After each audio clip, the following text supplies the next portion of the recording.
একাত্তরের মুক্তিযুদ্ধে ভারতের সাহায্য নাকি স্বার্থ? ভারত সরকার, মিডিয়া আর জনগণের মুখে সবসময় লেগে থাকে মুক্তিযুদ্ধে বাংলাদেশকে সাহায্য করার কথা। এমনকি ভারতের কোনো অন্যায় চোখে আঙুল দিয়ে দেখিয়ে দেওয়া হলে তারা ফলাও করে প্রচার করে নিজেদের উদারতার কথা। বাংলাদেশ তো তৈরি করেছি আমরা, এমন বাক্য হারহামেশে শোনা যায় ভারতীয় দাদাদের মুখে। কিন্তু মাত্র ১৩ দিনের যুদ্ধে কি এমন অবদান ছিল ভারতের? প্রতিবেশী দেশ হিসেবে সামান্য সাহায্যেই কি মুক্তিযুদ্ধের কৃতিত্ব নেওয়া যায়? আর এই যুদ্ধে ভারতের অবদানই বা কি ছিল? উদারতা নাকি আধিপত্য? সাহায্য নাকি স্বার্থ? জানতে পারবেন আজকের ভিডিওতে।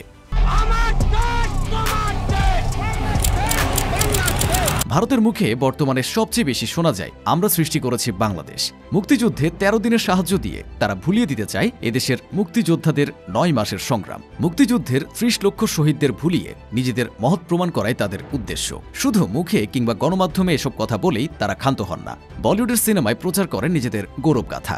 বিশ্বের যে কোনো দেশে যুদ্ধ হলে প্রতিবেশী দেশগুলো সাহায্যের হাত বাড়িয়ে দেয়। যেমন বর্তমানে ইসরায়েল ফিলিস্তিন যুদ্ধে ইরান ফিলিস্তিনকে সাহায্য করে যাচ্ছে।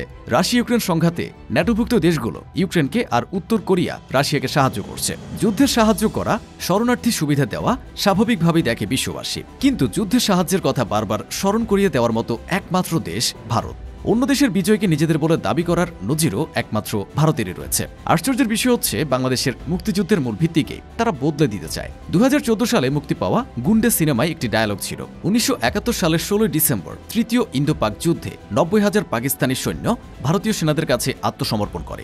১৯৭১-এর মুক্তিযুদ্ধকে তারা বাংলাদেশের বিজয় মনে করেন না, বরং মনে করেন পাকিস্তানের সাথে নিজেদের যুদ্ধের বিজয়। ৩০ লাখ শহীদের রক্তের বিনিময়ে অর্জিত এই বিজয়কে এবার নিজেদের বিজয় দিবস বলে দাবি করেছেন ভারতের প্রধানমন্ত্রী নরেন্দ্র মোদী। ভারত নিজের স্বার্থ ছাড়া কাউকে সাহায্য করে না, এটা কোনো নতুন বিষয় না। ১৯৭১ সালের মুক্তিযুদ্ধেও ভারত বাংলাদেশকে ভালোবেসে সাহায্যের হাত বাড়িয়ে দেয়নি। যদি বন্ধুত্বের কারণে সাহায্য করত, তাহলে আন্তর্জাতিক নদীর পানি, ন্যায্য হিস্যা আর তিস্তা চুক্তি নিয়ে গড়িমসি থাকত না। সীমান্ত হত্যা আর বাংলাদেশের অপনিন্দার মতো কাজগুলো ভারত করতে পারত না। ভারত মূলত বাংলাদেশকে সাহায্য সহযোগিতা করেছিল তার ভূ রাজনৈতিক ও অর্থনৈতিক স্বার্থে। একথা সুবিদিত যে শক্তিশালী ও ঐক্যবদ্ধ রাষ্ট্র পাকিস্তানকে নিয়ে সবসময় ভয়ে থাকত ভারত। তাই ভারত পাকিস্তান বিভক্তির পর থেকেই একের পর এক দ্বন্দ্বে জড়িয়েছে দুই দেশ। কাশ্মীর নিয়ে চলছে দফায় দফায় যুদ্ধ।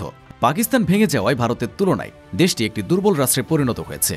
আর ভারত বাংলাদেশের উপর তাদের চিরাচরিত আধিপত্য বিস্তার করতে শুরু করে, যার ফলে বাংলাদেশে বন্ধুত্বের সিলমোহর লাগিয়ে ভারত বাংলাদেশ সীমান্তে সৈন্য সংখ্যা হ্রাস করে তার অন্যান্য এলাকায়, বিশেষ করে পাকিস্তান সীমান্ত এবং কাশ্মীর এলাকায় অধিক সৈন্য মোতায়েন করতে পেরেছে। কাশ্মীর এবং উত্তর পূর্বাঞ্চলের ৭টি রাজ্যে অধিক সেনা মোতায়েন করে ভারত এসব এলাকার স্বাধীনতা ও স্বাধিকার আন্দোলন দাবিয়ে রেখেছে। মুক্তিযুদ্ধের সময় অর্থনৈতিক দিকটিও ভারত মাথায় রেখেছে খুব সূক্ষ্মভাবে। পাকিস্তান ভেঙে যাওয়ার কারণে বাংলাদেশে তৈরি হয়েছে একটি ভারতের বিরাট বাজার, যা তাদের অর্থনৈতিক উন্নয়নে ব্যাপক ভূমিকা রাখছে। ভারতের সুদূর প্রসারী লক্ষ্য ছিল দেশটিতে স্বল্প ব্যয়ে এবং স্বল্প সময়ে মালামাল পরিবহনের উপায় হিসেবে বাংলাদেশের কাছ থেকে ট্রান্সশিপমেন্ট বা ট্রানজিট সুবিধা আদায় করে নেয়া। বাংলাদেশ স্বাধীন হওয়ার পর ১৯৭২ সালে সম্পাদিত নৌ প্রোটোকলের মাধ্যমে এই প্রক্রিয়া শুরু হয়, যা আওয়ামী সরকারের আমলে পুরোপুরি সম্পন্ন হয়েছে। মুক্তিযুদ্ধের পর ভারত মুজিব সরকারের সাথে গোপন ৭ দফা চুক্তি করে। এই চুক্তি ছিল বাংলাদেশকে আজন্ম গোলামে পরিণত করার এক সহজ উপায়। আর এই সুযোগ পাওয়ার জন্য যুদ্ধের অল্প কিছুদিন আগে সাহায্যের হাত বাড়িয়েছিল তথাকথিত বন্ধুরাষ্ট্র। ১৯৭১-এর ডিসেম্বরের ৯ মাস রক্তক্ষয়ী যুদ্ধে যখন বাংলাদেশ মুক্তির দ্বারপ্রান্তেই, তখন সাহায্যের হাত বাড়িয়ে দিয়েছিল ভারত। পাক ভারত যুদ্ধ শুরু হয় ৩ ডিসেম্বর এবং তা চলে ১৬ ডিসেম্বর পর্যন্ত। ভারত এমন একটা সময়কে যুদ্ধ করার জন্য বেছে নেয় যখন মুক্তিবাহিনী বড় বড় শহর এবং সেনানিবাস ছাড়া প্রায় পুরো বাংলাদেশই নিয়ন্ত্রণ করছিল। কাজেই ৩ ডিসেম্বরের বহু আগে শুরু হওয়া মুক্তিযুদ্ধে ভারতীয় বাহিনী নেতৃত্ব দিয়েছে একথা সত্যের অপলাপ। এটা মুক্তিবাহিনীর গৌরবময় ভূমিকাকে খাটো করে দেখার অপপ্রয়াস এবং মুক্তিযুদ্ধের ইতিহাস বিতর্কিত করার অপকৌশল। স্বাধীনতার সময় সীমান্ত খোলা থাকায় ভারতীয় বাহিনী এদেশ থেকে অস্ত্রশস্ত্র, সোনা গয়না, ধান চাল লুট করে নিয়ে যায়। এভাবে ভারত তার যুদ্ধের ক্ষতি অনেকটাই পুষিয়ে নিয়েছে। ভারতের চুরির স্বভাবটা এতটাই বেড়ে গিয়েছিল যে বাংলাদেশের পণ্যকেও নিজেদের বলে দাবি করেছে। যুদ্ধকালীন সময়ে বাংলাদেশের মানুষকে শরণার্থী সুবিধা দিয়েছিল ভারত। সে সময় বাংলাদেশের টাঙ্গাইলে বেশ কিছু মানুষ আশ্রয় নিয়েছিল ভারতে।